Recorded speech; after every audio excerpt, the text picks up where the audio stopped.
بسم اللہ الرحمن الرحیم. السلام علیکم کلاس. آج کے ہم اپنے لیکچر میں ایک اور کانسٹیٹیوشن اور پولیٹیکل فیز ڈسکس کریں گے پاکستان کا.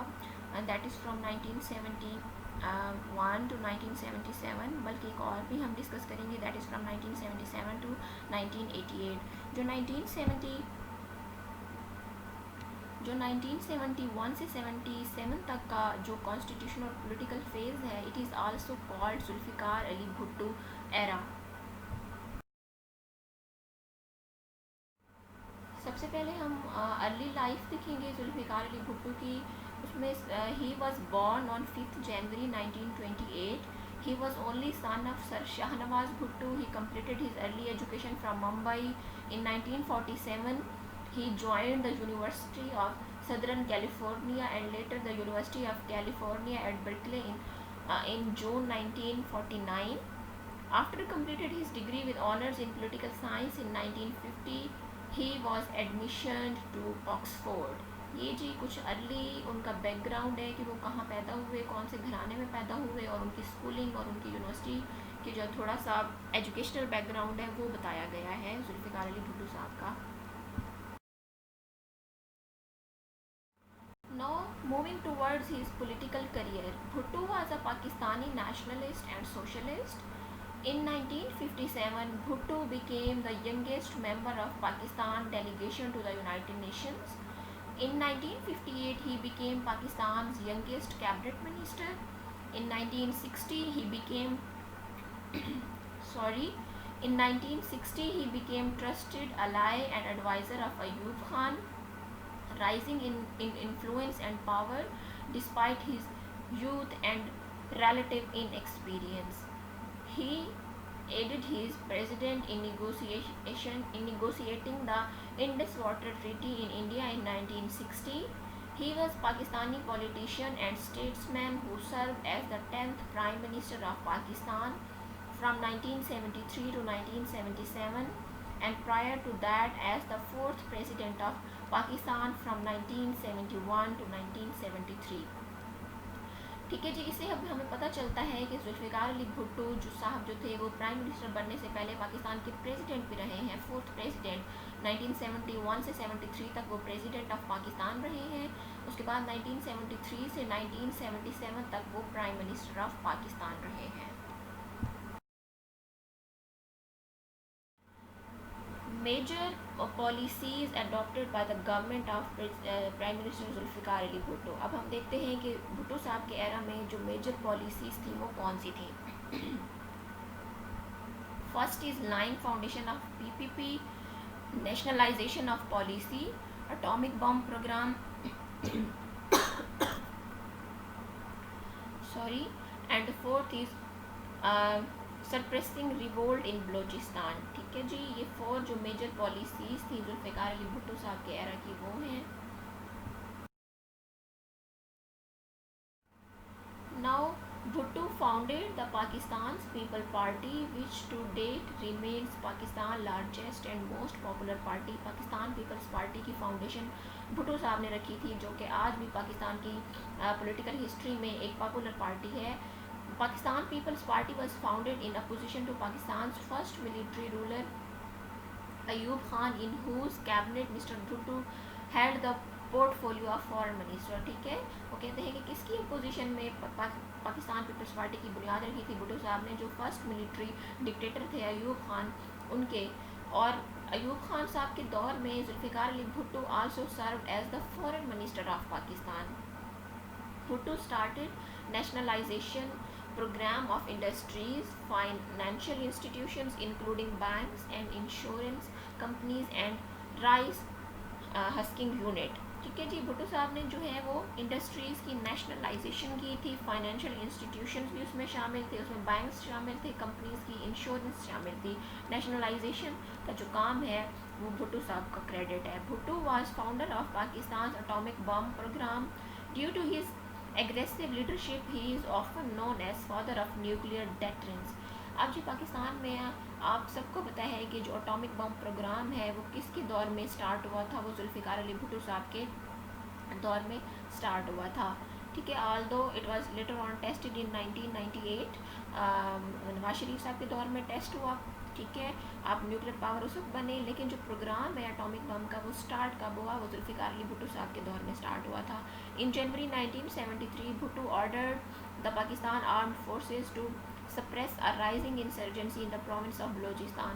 1973 میں بلوچستان میں ایک انسرجنسی شروع ہوئی تھی, اور وہ انڈین بیکڈ انسرجنسی تھی, اور پاکستان بھٹو صاحب نے پاکستان کی جو آرمڈ فورسز ہے ان کو آرڈر دیا تھا. بھٹو صاحب کے آرڈر پہ آرمڈ فورسز نے جو ہے اس کو کیا کیا تھا, اس کو سپریس کر دیا تھا انسرجنسی کو. بھٹو صاحب کا ایک اسٹیٹمنٹ ہے جس میں وہ کہتے ہیں کہ we Pakistan will eat grass even go hungry but we will get one of our own atomic bomb, we have no other choice. انہوں نے کہا کہ ہم گھاس کھا لیں گے, ہم بھوکے رہیں گے, لیکن ہم اٹامک بم بنائیں گے کیونکہ ہمارے پاس کوئی اور دوسرا آپشن, کوئی اور چوائس نہیں ہے. آپ دیکھتے ہیں کہ پاکستان, بھٹو صاحب کو کیوں لگتا تھا کہ اٹامک بم پاکستان کے لیے کیوں ضروری ہے, because India is a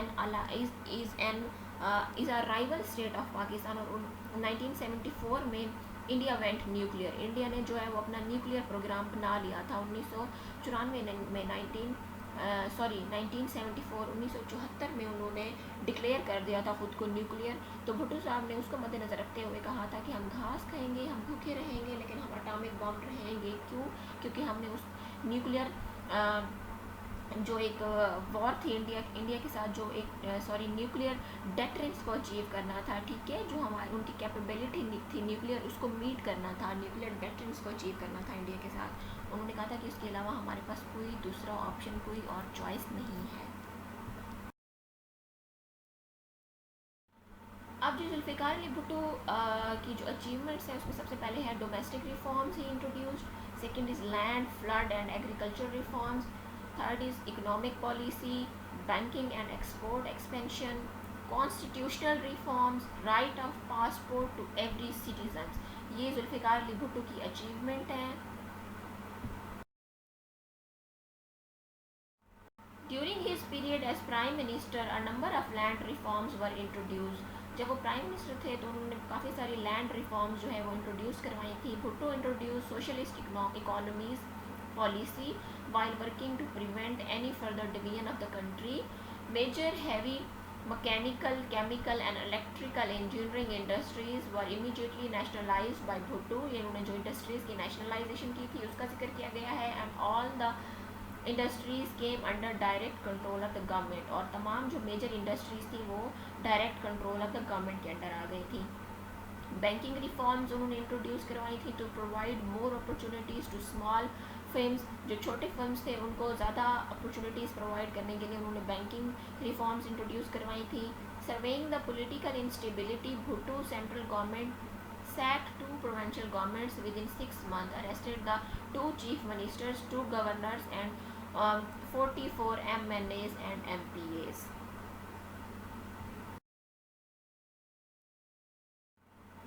Bhutto government gave the right of passport to every citizen of Pakistan.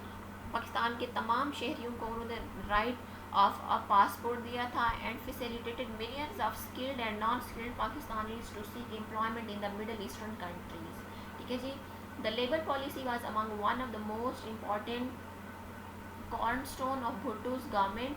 Shortly after assuming control, the government imposed some condition on the dismissal of worker. Labour policy انہوں نے introduce کروائی تھی تاکہ جو چھوٹے طبقات ہیں, جو مزدوروں ہیں, ان کو فائدہ پہنچایا جا سکے. During his period in office, the government carried out 7 major amendments to the 1973 constitution. جو 1973 کا constitution ہے آپ کو پتہ ہے یہ بھی بھٹو صاحب کو کریڈٹ جاتا ہے. پاکستان کو فرسٹ جو ڈیموکریٹک کانسٹیٹیوشنز ہے وہ 1973 میں ذوالفقار علی بھٹو نے دیا تھا, اور اپنے اس دور کے اندر ہی انہوں نے 7 امینڈمنٹس بھی بعد میں اس میں کی تھیں کانسٹیٹیوشن میں.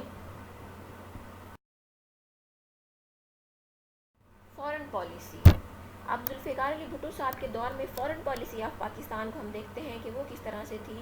His vast knowledge, intelligence and keen awareness of post world war II and the nuclear history enabled him to craft the foreign policy which brought unmatched, undivided in Pakistan foreign policy history. انہوں نے کہا ہے کہ ان کا جو vast experience تھا اور جو پالیٹکس پہ ان کی گہری نظر تھی، اور جو پوسٹ ورلڈ وار 2 ختم ہونے کے بعد کا جو ایک انٹرنیشنل انوائرمنٹ تھا، سنیریو تھا، اس پہ ان کی گہری نظر تھی. اس سب کو مد نظر رکھتے ہوئے انہوں نے پاکستان کے لیے ایک ایسی فارن پالیسی بنائی جس کی ہسٹری میں مثال نہیں ملتی، وچ از ان میچڈ.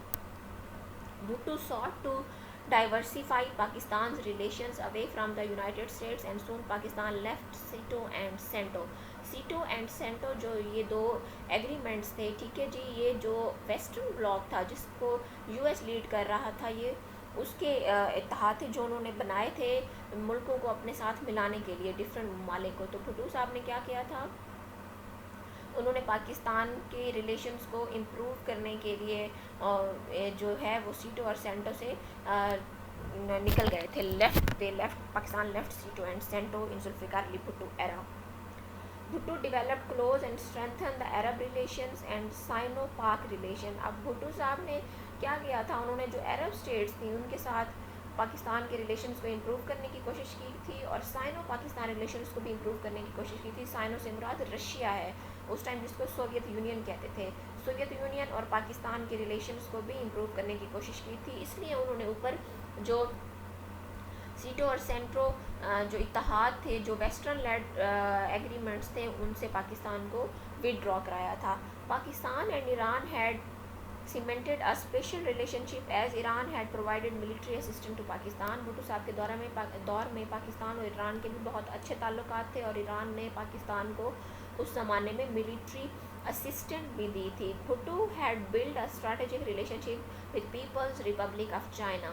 چائنا کے ساتھ ایک جو اسٹریٹجک ریلیشن شپ ہے جو آج تک جاری ہے، جس کو ہم کہتے ہیں کہ جی China Pakistan friendship is deeper than seas and higher than mountains. وہ جو ایک اسٹریٹجک ریلیشن شپ ہے وہ کون سے دور میں اسٹارٹ ہوا، وہ ذوالفقار علی بھٹو کے دور میں اسٹارٹ ہوا. آپ دیکھیں کہ کس طرح سے انہوں نے پاکستان کی جو فارن پالیسی ہے اس کو چینج کیا ہے، اور اس نے اپنے نیبرنگ کنٹریز کے ساتھ تعلقات کو بہتر کرنے کی کوشش کی ہے.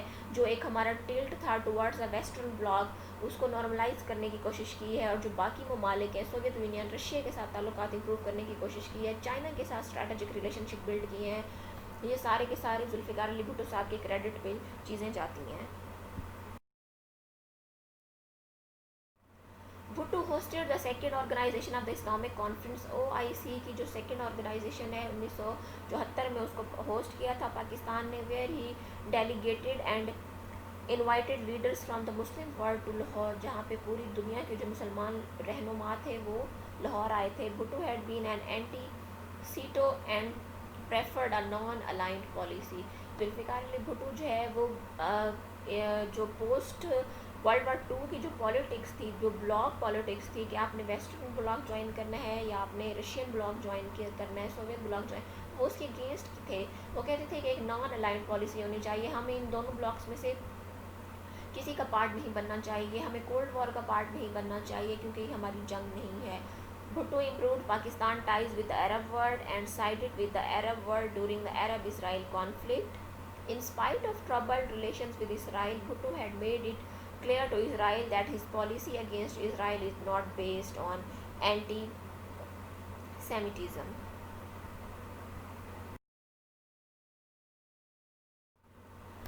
اب ڈکلائن آف گورنمنٹ کی طرف ہم بڑھ رہے ہیں کہ دیکھتے ہیں کہ بھٹو صاحب کی جو گورنمنٹ ہے اس کا ڈکلائن کس طرح سے ہوا ہے. Between the 1974 and 1976, many of Bhutto's original members had left Bhutto due to political differences. Powerful PPP leaders such as Ghulam Mustafa Khar, former governor of Punjab, openly condemned Bhutto and called for protest against his regime.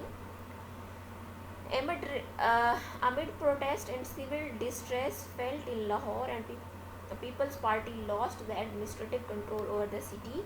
On 3rd September, the army arrested Bhutto again on the charges of authorizing the murder of a political opponent in March 1974.